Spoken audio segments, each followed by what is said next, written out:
Hello, everyone, and welcome back to the podcast. Great guest today. Michael Dongieux was in the studio. He's a former client of ours, and he's truly an American success story. You're going to want to tune in and listen to how he found an idea, built a business, and then had a successful exit. All that and more, so let's dive in. Transact Capital presents Banking on Your Business with Jacob Robertson.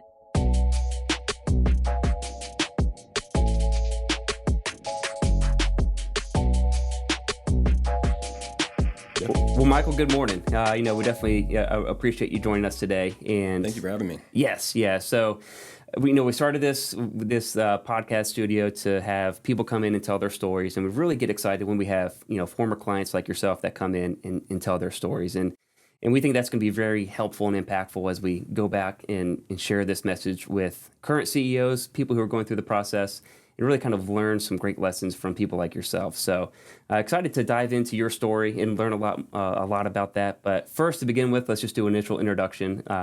Give your chance to introduce yourself and connect with the audience. Sure. Well, first off, thank you for having me. And my name is Michael Dongieux, and I'm the founder and chief architect of MCIM. I have a bachelor's degree in mechanical engineering from Virginia Military Institute up here in Lexington in Virginia, an MBA from University of Richmond after that. I've got a wife and two daughters, and I live here in Richmond.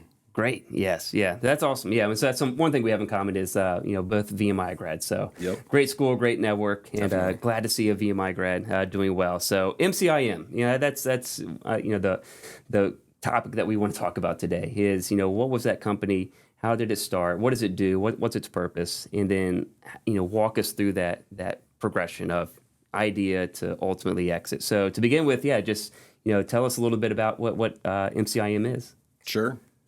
Well, when I got out of VMI, Virginia Military Institute, I started off working in a facilities management organization for Wachovia Bank, right? And we were managing all of the incident reporting, the change control, the maintenance, the equipment, this heavy infrastructure equipment for all of their what are called critical facilities. These are data centers, call centers, cash vaults, trading floors, things like that.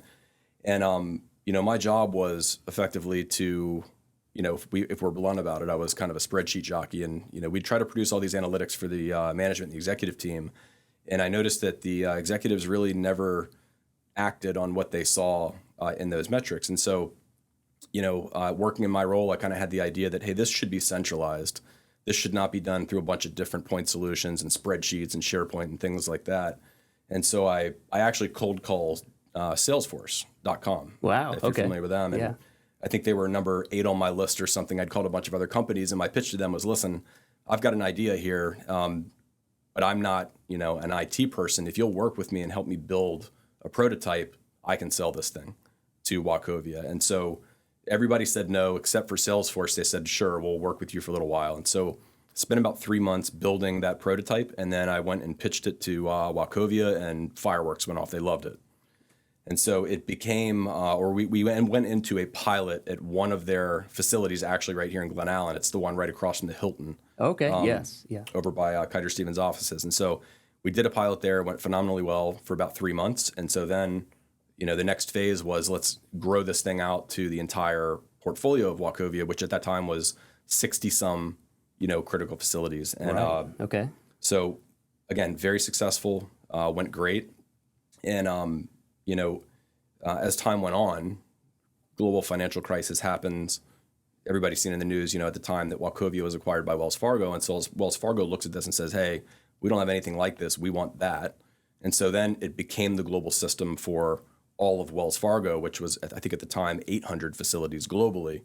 And bear in mind, at this point, I'm still working for a facilities management firm who was contracted with Wachovia and then later Wells Fargo. Mm-hmm. And so at that point, what started happening is all the account directors at this facilities management firm started approaching me saying, Michael, can you help us do what you did at Wachovia and Wells Fargo for our accounts, Lockheed, Blue Cross Blue Shield, Exelon, and Credit Suisse. And so that's when the light bulb went off for me, and I said, okay, this is not unique. This is a common problem. There's a business here. Wow. Right. So, yeah. That's a great story. Yeah. And talk about right place at the right time, but really, doing the right things to put yourself in the right position. Did you, when you first, got out of college, started that job, did you have the vision of being an entrepreneur one day? I think I always had, I always knew that I was going to have my own business and be an entrepreneur. It's just kind of in the blood. My dad was one. Okay. I grew up working on his real estate properties with him. And so I think I kind of always knew that I was going to be an entrepreneur. But interesting story is I actually almost quit and left the job at MCOR. And a mentor of mine who had actually helped me get that job, I went and talked to him just out of respect first and said, hey, look, I'm 6 months in. This is really not doing it for me. I think I might, transition careers. I was looking at commercial real estate. And he said, look, you can do that if you want to, but, sometimes you have to slow down to speed up. Yeah. And so I actually, it was after that I kind of just slowed down and looked around, and that's when I had the idea for this. Okay. So some good advice early on. That really is. Yeah. And that's great advice for a lot of people. So you find yourself in this situation where you have a lot of instant success and, some very big brand name clients. And so, walk me through that growth at that point. What were the challenges? How quickly did you expand your team? And when did you, as you made the official jump from no longer an employee to a standalone business, what were those initial years like?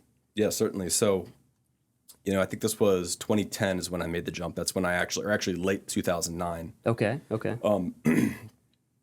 And so the situation at the time was I had this light bulb moment. I knew I wanted to start the business. So I had Wells Fargo. I was able to talk to them and say, listen, I think I can do a better job for you if I go start a business, take you with me as my client, because I can serve other clients at that point, and you'll be one of the benefactors of that kind of increased knowledge and experience. And so they said, okay, Michael, you've been good to us. We'll support that. And so had them, but I also had Credit Suisse on a contract ready to sign, and so did that immediately. So on day one, we actually had $500,000 in revenue. Wow. Yes. Yeah. And it was me and then someone that I went through the MBA program at University of Richmond with, and it was just the two of us to start. And if you think about the strategy of MCIM, and I really haven't touched on this yet, but what MCIM is an operating system for facilities management, specifically critical facilities. So if you think of maintenance, incidents, change control, capital project management, equipment reliability, and we really consolidated all of that into one singular operating system for an entire organization. But kind of a goal of mine early on, an opportunity that I always saw was the industry was so fractured and nobody had good, clean data.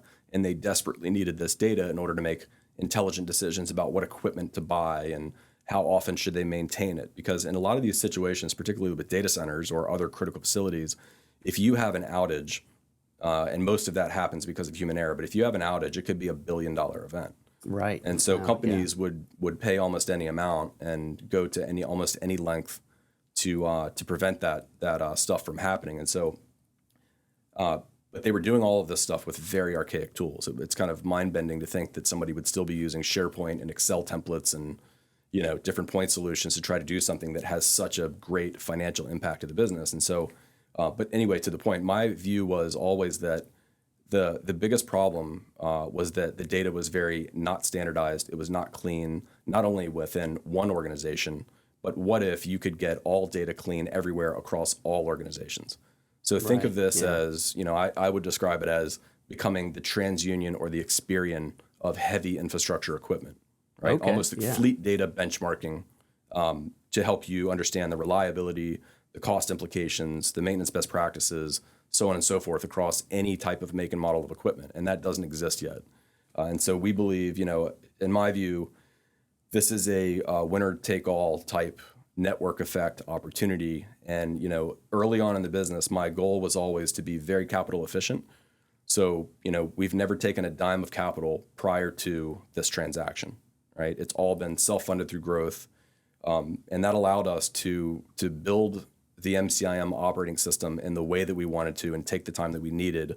Whereas if I'd done, angel investing or venture capital or something like that early on, I doubt many of them would have had the patience to allow us to do what we needed to do. But thankfully, we were able to do that. My view was that we had reached an inflection point where this opportunity, this data benchmarking, this fleet data benchmarking opportunity was staring us in the face.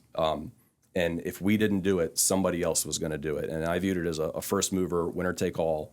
And so my approach of be hyper capital efficient, grow slowly and deliberately, I had a kind of an inflection point there where my view was circumstances have changed. We need to go seize this, and the worst possible thing we could do is go slow. Right. And so Okay. that's what when I first started talking to Patrick, and I'd had lunch with him a few times over the years, kind of talking about maybe one day doing this. And so as those kind of circumstances were evolving, I said, okay, this is probably a good time to go have this conversation.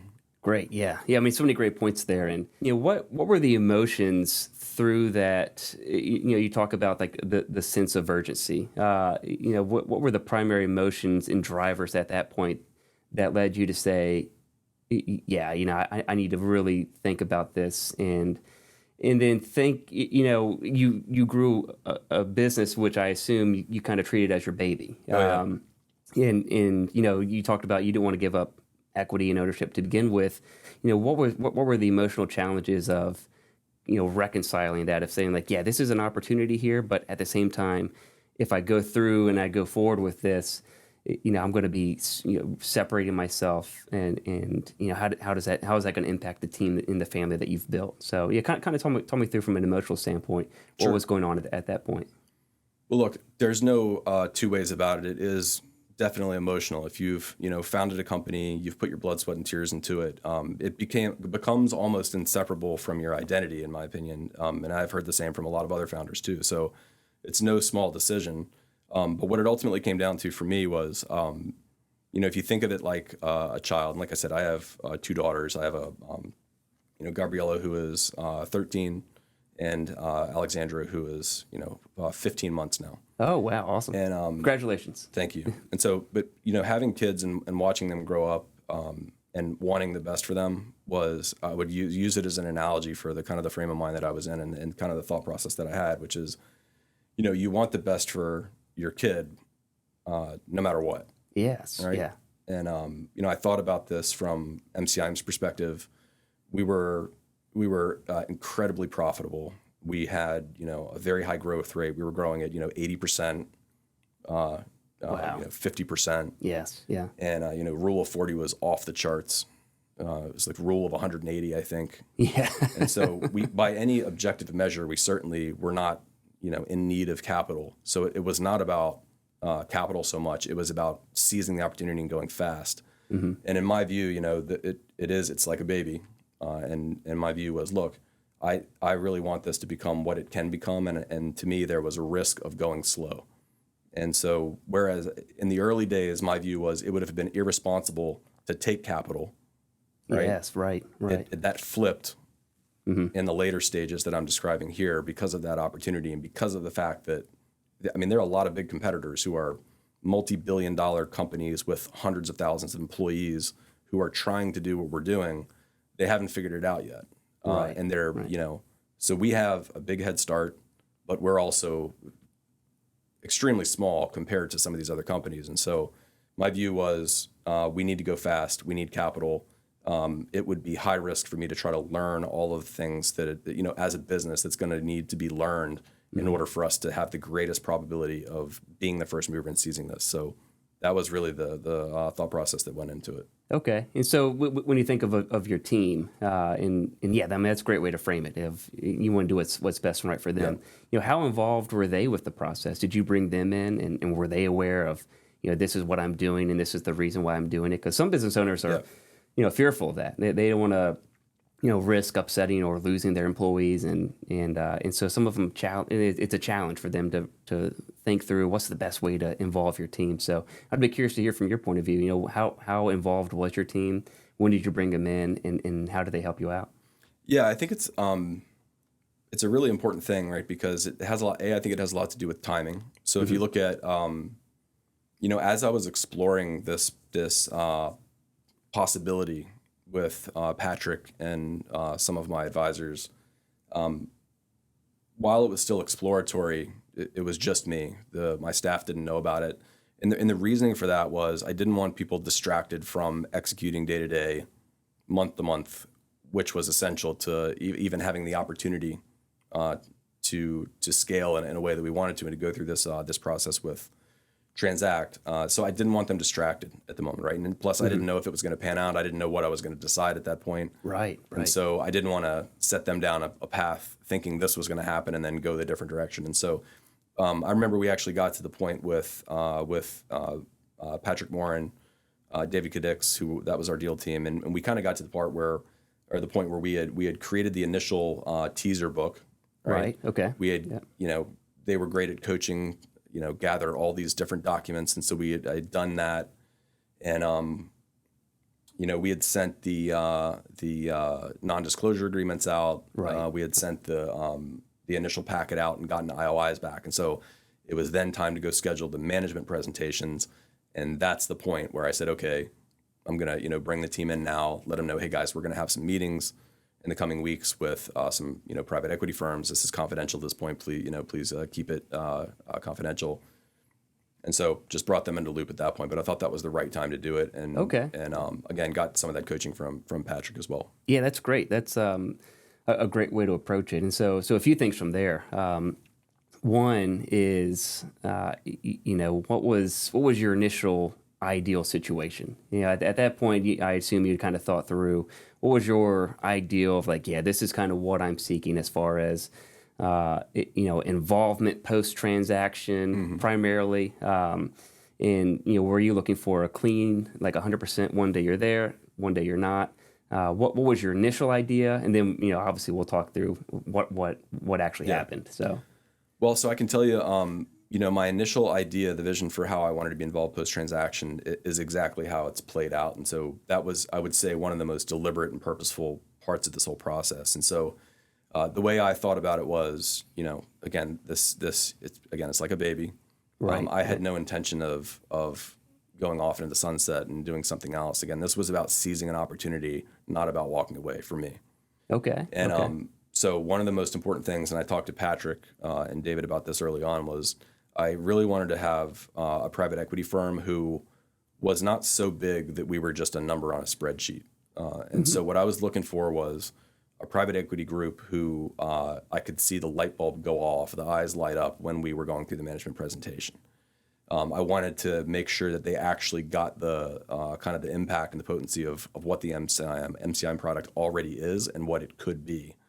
And if I didn't find somebody who that light bulb went off for, my plan was to just not do it. Yes, yeah. And so, that's such a great point. And we tell people this all the time. They think the management meeting is where they're being evaluated, and that is true. It's a chance for the buyer to be evaluated, but it really is a chance for you to evaluate the buyers. Totally.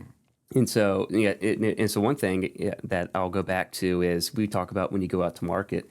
You had a very successful marketing campaign. You had an extremely high level of interest, high level of IOIs received, significant number of management meetings, and that led to a healthy number of LOIs to kind of sort through. At what point did it really become real for you? Then you said, "Wow, I knew I had a good idea, but clearly the market is responding positively." At what point did it become real? And I'd just kind of be curious to hear about that.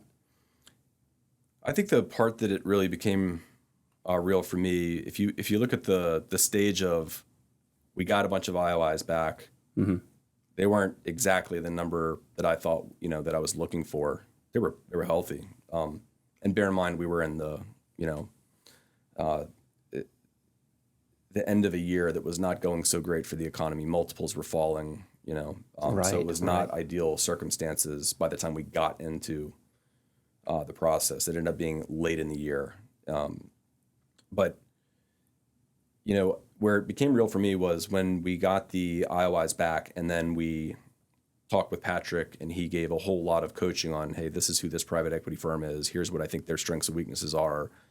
And he would even talk about some of the individuals, right, that he either knew from other deals or had kind of done some research on. He had a lot of good advice, a lot of good coaching on kind of the true nature core of who these private equity firms were and who the characters were. And then when we did the management meetings, that's where it really became real, because what we saw almost without exception was, the the private equity firms came into those management presentations, and the perception they had coming in was already good, but when they were leaving, it was way better. And so, Right. I mean, we even had a number of the firms say, "Hey, we're going to revise our offer. The number will will be bigger for sure." Great. Yes. This is going to be a huge company. You've got a lot of comments like that, and I totally agreed with them.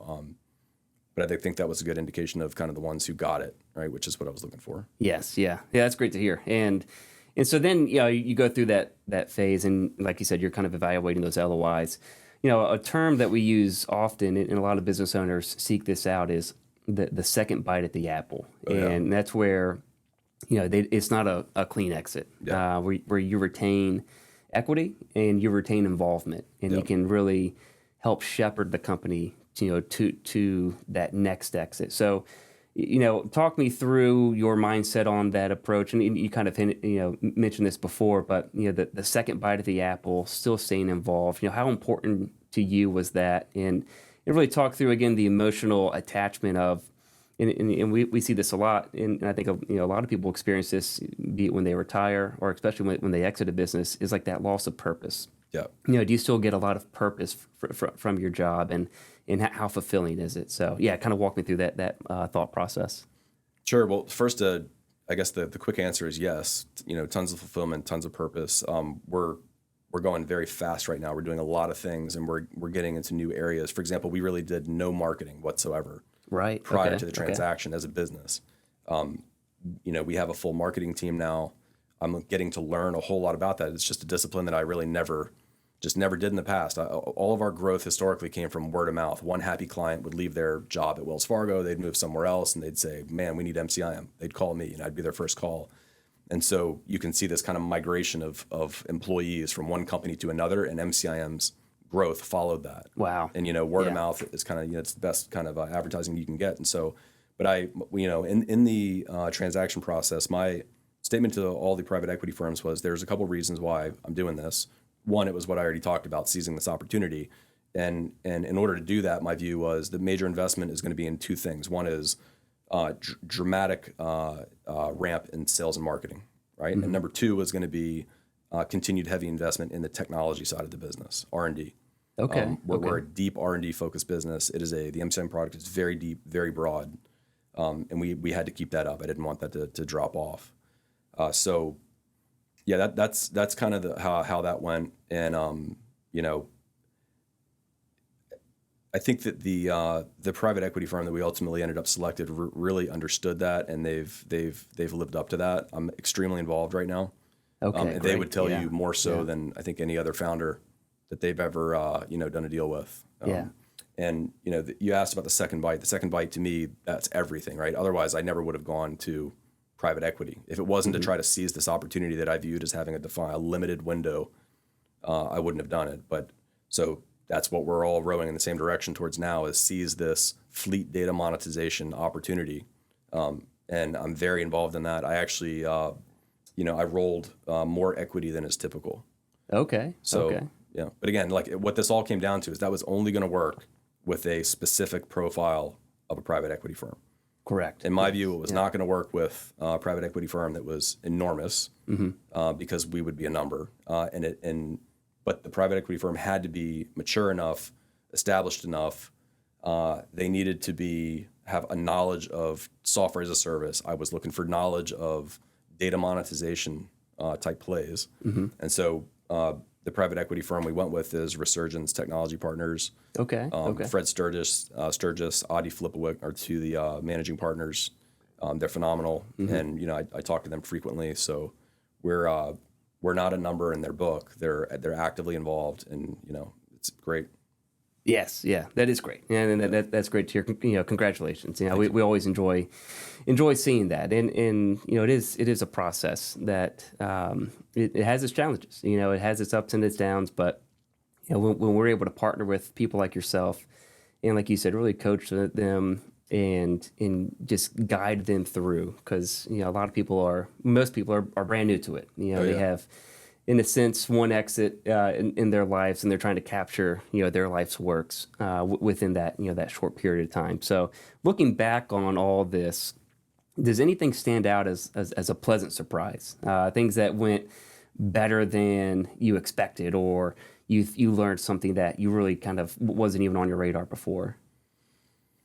Yeah, God, where to start? I mean, there's a lot of things. One thing, that I was thinking about this morning on the drive over here is, we had, like I said, as a small business, never having taken any capital, we had, our accounting side of our business was probably like a lot of small businesses where it was one individual.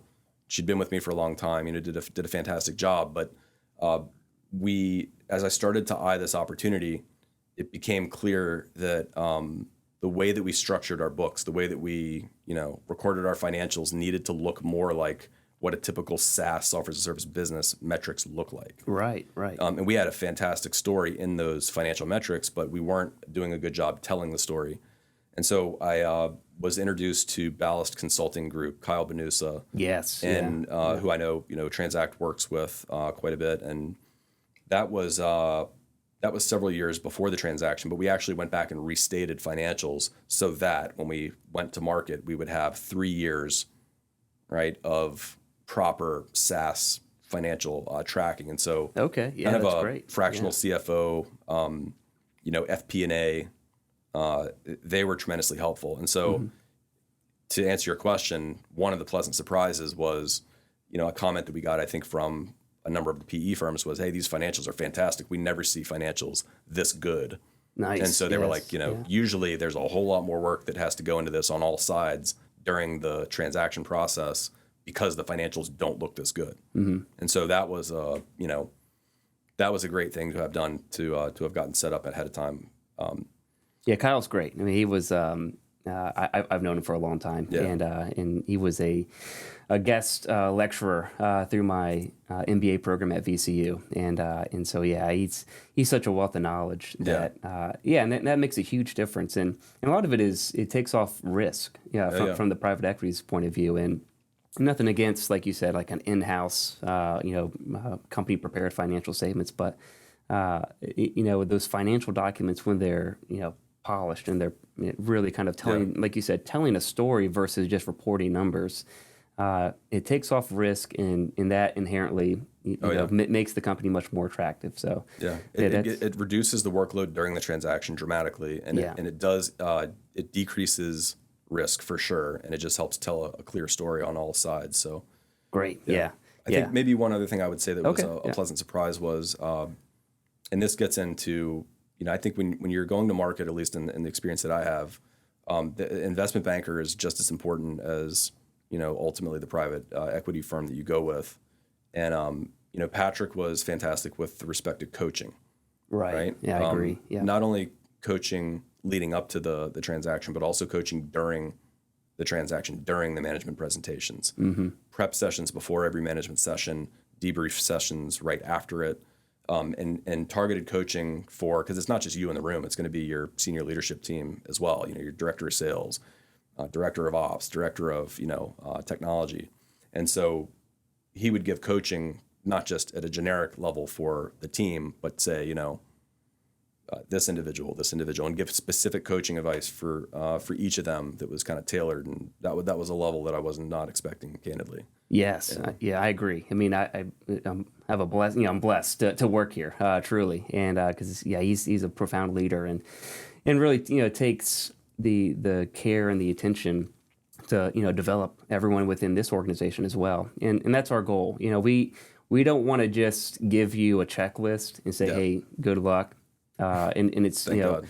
It would be, almost like transactional and not really interactive at that point. The exit is a journey. And we call it, it's got milestones along that path that, we want to do the majority of the heavy lifting and the hard work, but it's got to be a team approach that we're going in tandem. And if we're going in one direction and you're going in another direction and the buyer's going in another direction, it's going to lead to a very stressful, and it might not even, work out positively. But, if we're able to work with people like yourself and, like you said, coach them, mentor them, and develop them, we don't want to just force you down a path and tell you this is exactly what you want to do. We really want you to, like you said, be developed and feel like you're growing as well. So that's great to hear. Yeah, we definitely do appreciate it. And so,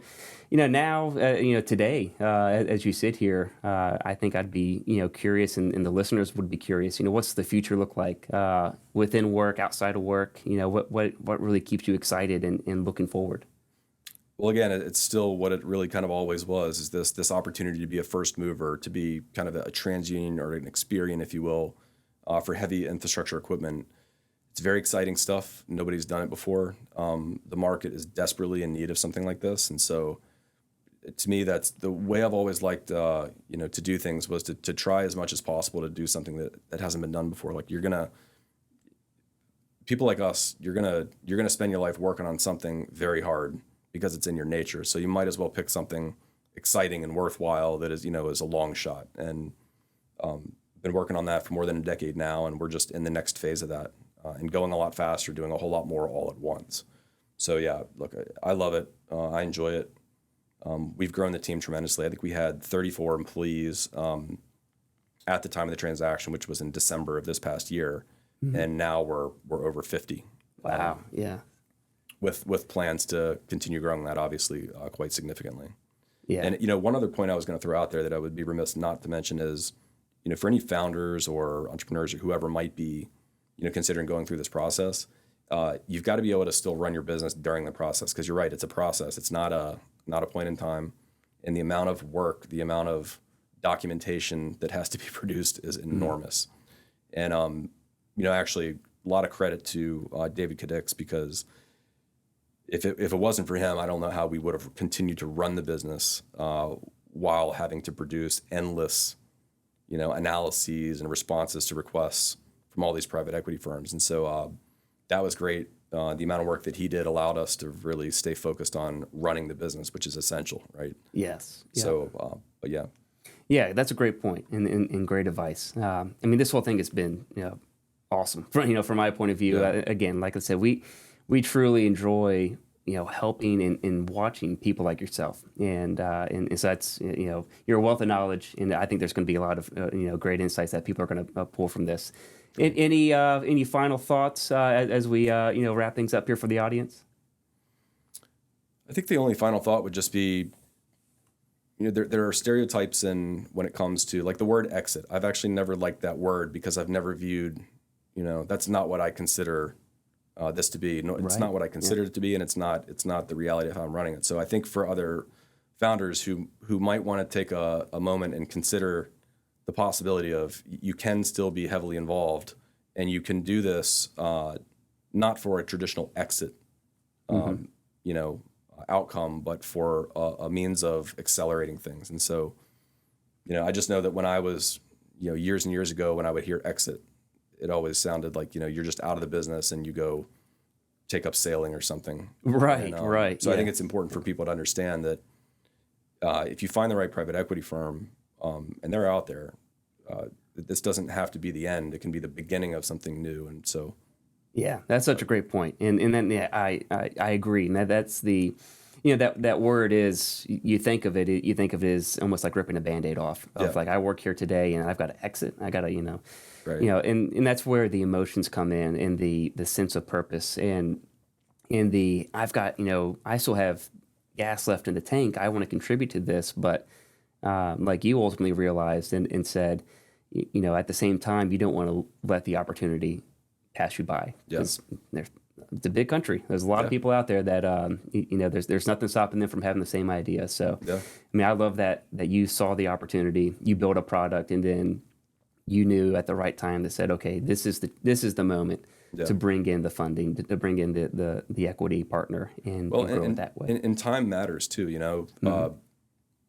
If you're like most founders, you probably have a particular knack for certain aspects of the business. Maybe you're like, I'm a very technical founder. Right. I'm yeah. Obsessively involved in the design of the product.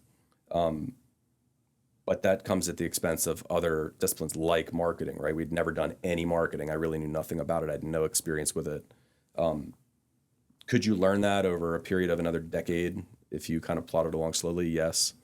But, to me, there's time value in learning these skills quickly by participating in, the implementation of them with groups who have done this many times before. Right. So Yeah, that's great. Yeah, so I definitely enjoyed this, and you've been a great guest. So thank you very much for joining us, and yeah, best of luck going forward. my pleasure. Thank you for having me. Yep. Transact Capital presents Banking on Your Business with Jacob Robertson.